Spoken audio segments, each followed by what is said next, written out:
To the organizers of the 4th Eastern Visayas Pride Week, isang makulay at magandang pagbati na puno ng pride sa inyong lahat.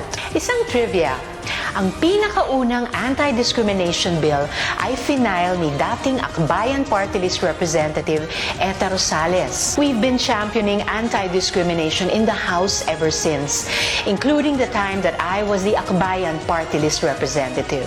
Ngayong nasa Senado na tayo, isang makasaysayang bagay ang ating nakamit. Nakaabot sa plenaryo ang ating SOGI Equality Bill at mayroon din tayong mas malawakang kampanya para dito. Ngunit hindi tayo natatapos hanggat hindi pa ito na isa sa batas. Kailangan namin ang tulong ninyong lahat, mga aktibong LGBT organizations and allies. Pagkakapantay-pantay, ito ang layunin natin. Kaya mahalaga ang inyong selebrasyon ngayong linggo dahil mas napapaabot natin ang ating ipinaglalaban. Mabuhay kayo! Ginawang